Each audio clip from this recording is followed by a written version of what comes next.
Hello everyone, in today's video, I'll be walking you through my process of setting up and customizing the button card in Home Assistant. This is a fantastic card that allows you to create highly personalized and interactive buttons for your dashboard.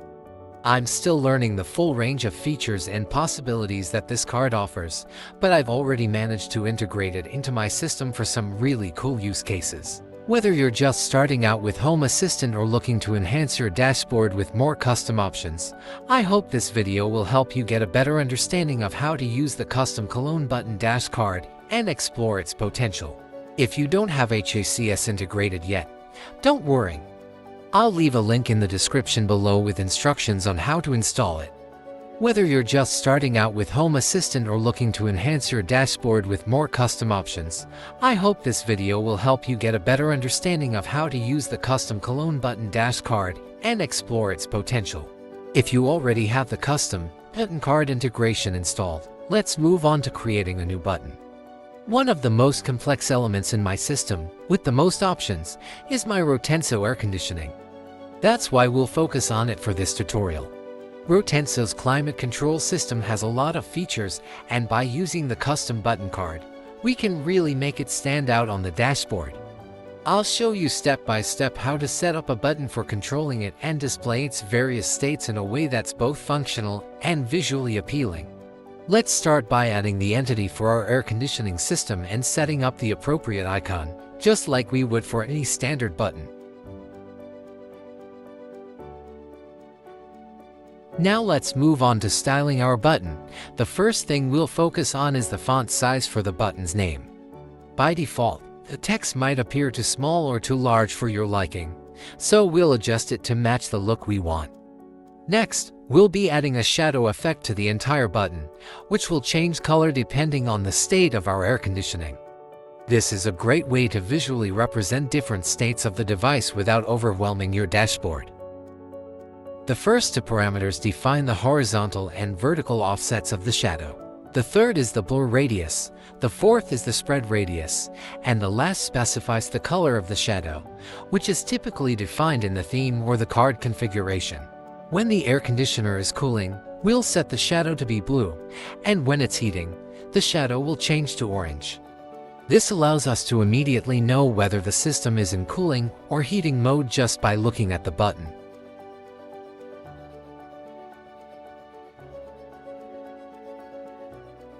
Now let's add some extra flair to our button by making the icon rotate when the air conditioner is active. We will use the state of the air conditioner to trigger the rotation. By checking the state in the CSS, we can conditionally apply the animation only when the system is active. To determine the exact states of our air conditioning system, we need to use developer tools in Home Assistant. This will allow us to inspect the state of the climate entity and confirm the exact names of the states such as heat. By doing this, we ensure that we're using the correct state names in our CSS for the rotation effect.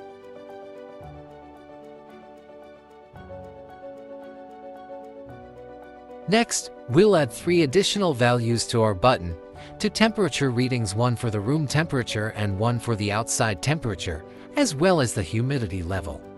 This will give us a more comprehensive view of the environment directly from the button card. First, we need to define the variables that correspond to the sensors we're using for these readings. These variables will allow us to reference the sensor values easily in our custom fields.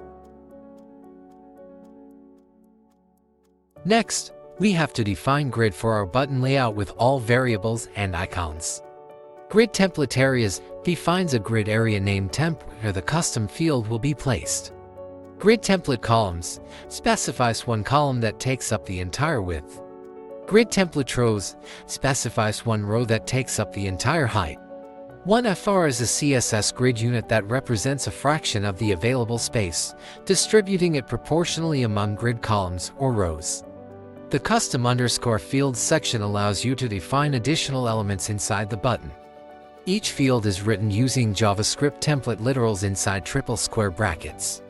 The return statement outputs an HTML string, which can include an icon and dynamic values retrieved from Home Assistant entity states. Stylings, such as width and color, can be applied directly within the HTML elements using inline style attributes.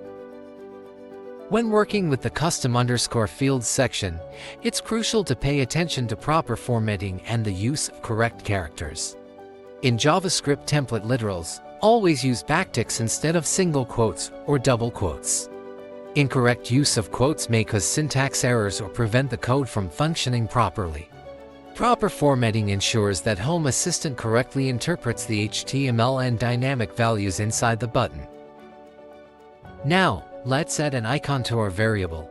We do this by modifying the custom_fields section, where we return an HTML string containing both the icon and the sensor value.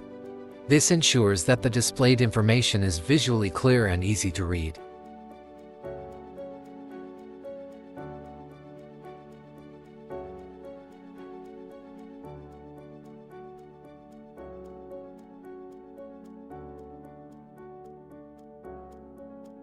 Next, let's add the two additional variables for temperature and humidity to the custom fields section.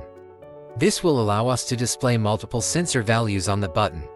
For each variable, we'll define a new field, retrieve the value from the Home Assistant entity, and display it next to its corresponding icon. Just like with the previous variable, we will format the values and apply any necessary styles. To properly display the two temperature variables, we need to format the grid section of the button. The grid will arrange the icons and text for both temperature readings in the desired layout. We will ensure that both the internal and external temperature values are displayed one below the other. In the context of this layout, I will represent the icon position, and it will be placed in the left column. To add the last value, which is humidity, we need to follow similar steps as we did for the temperature values. We'll define the sensor_humidity entity, display the icon for humidity, and properly format it in the grid.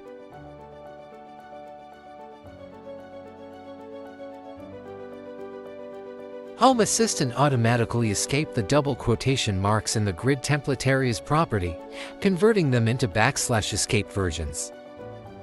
The first version is more human-readable, as it uses standard quotation marks without escape characters. Add additional states for the air conditioning and rotating fan icons for each state. You can modify the state section and custom fields.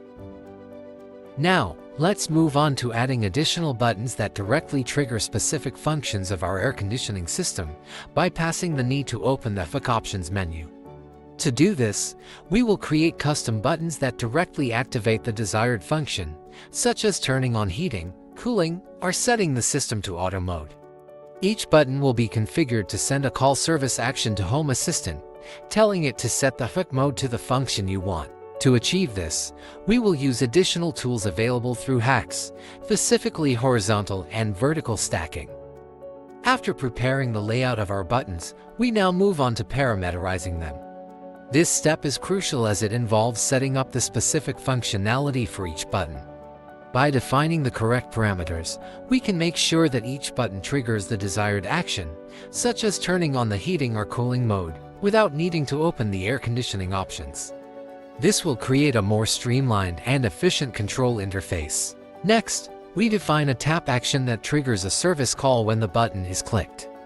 The action is set to call service, and it calls the climate.setHACS service. We specify which entity to control by adding the entity ID climate and set the HACS mode. This allows us to directly change the climate mode with a single tap. Now, all that's left is to copy this functionality to the other buttons, making sure to change the HACS mode for each one to match the desired mode.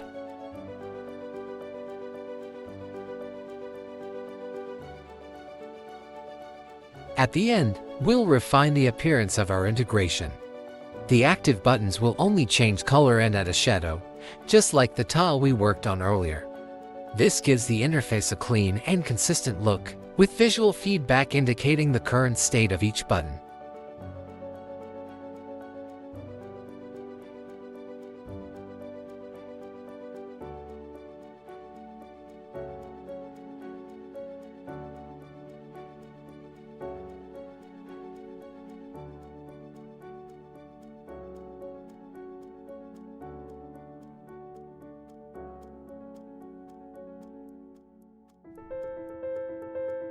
To complete our integration, we will add a button that turns off the air conditioning.